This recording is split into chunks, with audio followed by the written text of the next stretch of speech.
तो कौन सा नंबर चल रहा है? श्लोक नंबर 16 पूरा हो गया था। आज श्रीमद् भगवद गीता के प्रथम अध्याय का 17वां श्लोक। तो 17वां 18वां कंबाइंड में, कंबाइंड में क्या है? कंबाइंड में मिला जुला हुआ है। 17 18 दोनों मिला दिए गए हैं। क्यों मिला दिए गए हैं? क्योंकि इन दोनों श्लोकों में पांडव पक्ष के किसका विवरण चल रहा था? शंखों का। तो अब यहाँ पर एक साथ कईयों महारथियों का एक साथ विवरण है, दोनों में, तो दोनों एक साथ मिला दिए गए। तो श्लोक है 17वां है,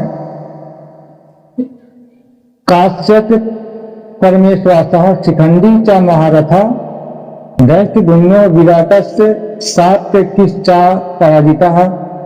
ये 17वां था, इसी में मिला दिया गया है।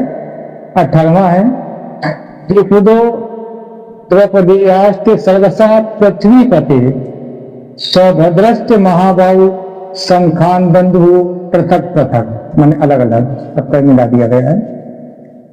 तो यहाँ पर आया एक शब्द है पृथ्वीपते। पृथ्वीपते में होता है हे राजा या हे राजन। संजय कहते हैं, किससे बता रहे हैं? दत्ताजी जी से बता रहे हैं, संजय जी बता रहे हैं कि हे राजन, श्रेष्ठ धनुष वाले, श्रेष्ठ धनुष दल, परमेश्वासा शब्द आया है।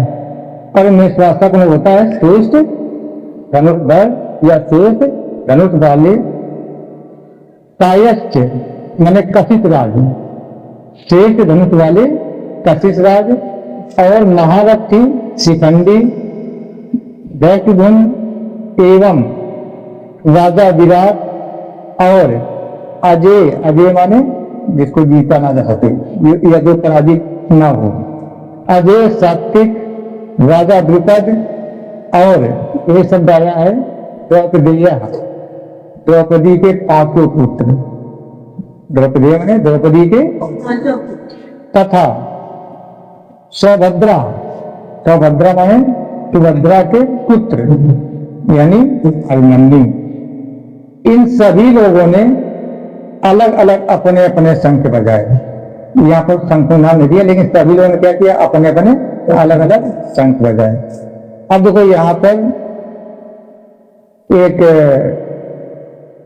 सोचने वाली बात हो गई है कि इस 17 और 18 में दोनों श्लोकों में संजय ने पांडवों के सभी महारथियों के नाम दिए, 18 महारथियों के नाम दिए गए हैं। किसके द्वारा? संजय के द्वारा, पांडवों के। और कौरव पक्ष से कितने लिए गए? एक का। केवल किसका? किनका? भीष्म पितामह का। भीष्म पितामह के बाद किसी भी कौरव के शंख बजाने का उल्लेख नहीं किया है।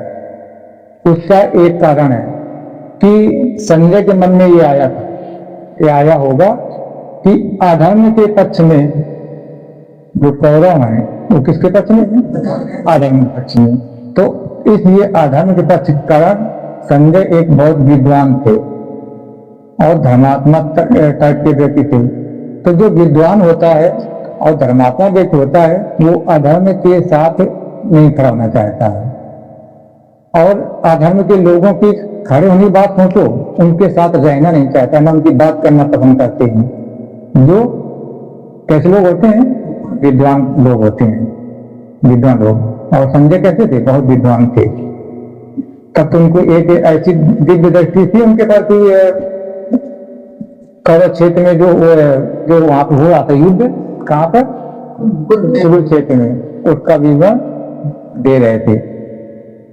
जैसे हम लोग मेडिटेशन करते हैं ना, वही प्रक्रिया थी। मेडिटेशन में ध्यान लगाने, कितना ध्यान लगा सकते हो आप, आपकी ध्यान लगाने की क्षमता कितनी अधिक है, यही चीज थी उसमें। तो कौरव का आदर नहीं करते थे ये। कौन? संजय। इसलिए उन पक्ष के विद्वानों का या योद्धाओं का नाम लेना तक पसंद नहीं करते थे। केवल किसके लिए? किस लिए? कि अधर्म के साथ थे, न्याय के साथ नहीं थे। इसलिए उन्होंने केवल भीष्म पितामह का नाम लिया है। जितने आप लोग पढ़ के आए हो, केवल भीष्म पितामह को वर्णन आया कौरव पक्ष सेना का। लेकिन यहाँ पर संजय के मन में धर्म के पक्ष में रहने के कारण, क्योंकि पांडव कैसे थे, धर्म के पक्ष वाले थे, धर्म के पक्ष में होने के कारण पांडवों के नाम ले रहे हैं। वैसे भी अपने भी इच्छा होती है कि जो अच्छा देख होता है उसकी ऑटोमेटिक देख होने लगती है, उसके दिमाग में अपने मुंह से ऑटोमेटिक शब्द अच्छे अच्छे लगते हैं। किनके लिए, जो लोग अच्छे होते हैं, और जो बुरे होते हैं वो कह रहे वो तो ऐसे ही है, ठीक, उसकी बात करना पसंद नहीं करते हैं। और ऐसा होना चाहिए। अगर आपके अंदर विद्वता है तो यही चीज आपको फॉलो करना है कि जो अधर्मी टाइप के हों, संस्कार विहीन हो, व्यसन वाले हों, उनके साथ रहना तो छोड़ो, उनकी बात तक नहीं करना चाहिए। नहीं, कभी बातों के लपेट में आ जाते हैं, कभी तक वितर्क करने से उनकी विषय में। ठीक, अच्छे लोगों का हमेशा साथ करो और अच्छे लोगों के साथ मुलाकात करो और अच्छे लोगों का अपने मुख से व्याख्यान करो। तो वही चीज संजय कर रहे हैं। तो संजय मन में क्या आया था कि कौरव अधर्मी हैं, एक उनका नाम नहीं ले रहे हैं, और पांडव धर्म के पथ पर चल रहे हैं, स्वयं वो भगवान श्री कृष्ण के साथ हैं, इसलिए उनकी खूब बड़ाई कर रहे हैं, खूब प्रशंसा कर रहे हैं। लेकिन यहाँ पर संजय ने आचार्य द्रोण का भी नाम नहीं लिया, क्योंकि क्या थे, वो गुरु थे, दोनों पक्ष के गुरु थे, उनका नाम नहीं लिया। दुर्योधन तो अभी तक बातचीत करता रहा है, किससे, आचार्य द्रोणाचार्य जी ने कोई उत्तर नहीं दिया था। आज संजय भी आचार्य द्रोण जी का नाम नहीं ले रहे। क्यों? एक गलती हुई उनसे। कौन सी गलती हुई थी कि नियत्ते अभिमन्यु पर 6 महारथियों ने हमला किया था। ठीक, थे वो 6 अन्य थे, और वो चक्रव्यूह किनके द्वारा निर्मित था, द्रोणाचार्य द्वारा। उस जगह उन्होंने गुरु की भूमिका में थोड़ा सा अच्छा नहीं किया। एक नियत्ते पे वार करवाया गया, और एक वो जिसको लोग कहते हैं नाबालिग, सबसे कम उम्र का बच्चा था वो, उसको घेर करके कई महारथियों ने मारा था। इसलिए संजय के मन में आचार्य द्रोण के प्रति भी अच्छी संवेदना नहीं। और अपने जीवन में हमको ये उतारना है, इन श्लोकों से ये निष्कर्ष निकलता है कि जहां पर अपने देश की और कोई बुराई करे उसके पक्ष में बिल्कुल कभी कतई नहीं होना चाहिए, बल्कि अपने बस की जितनी बात हो उतना उससे संघर्ष करना चाहिए। देश के प्रति गद्दारी कभी नहीं होना चाहिए।